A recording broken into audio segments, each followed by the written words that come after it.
because I went and watched the phone call. I went and watched what they did.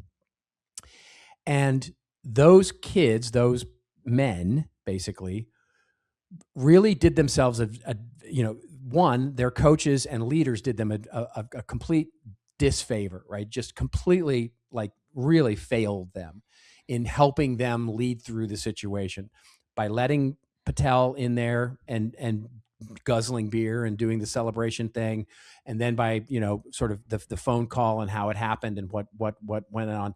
Basically, what they allowed themselves to do was to become part of a narrative that they shouldn't have been part of.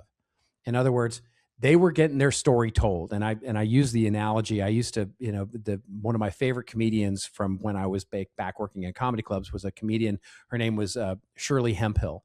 And you won't remember Shirley Hemphill as a stand-up comedian. You'll only remember, you remember the show What's Happening? Sure. Yeah. Right. So I love What's Happening. Shirley Hemphill was the waitress in the cafe. Sure, absolutely. Yeah. She was awesome. She was an amazing stand-up comedian.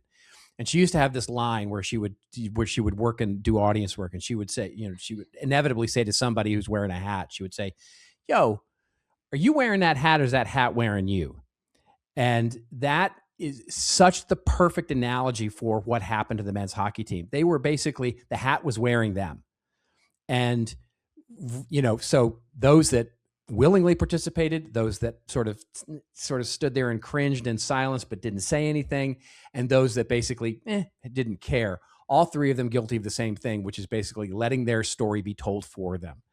And to then come out when they came back out and said, hey, you don't understand how we feel about the women's hockey team, is like, no, that's not only an icky response, it's a silly response, because basically what it says is that you didn't even realize being told for you.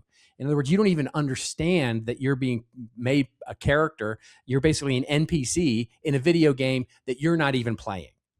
And so that is such a lesson for us as marketers and as companies and as brands, to make sure that you're aware of the stories that are being told about you, because if you're not, the story that will be told will probably not be one that you like being told.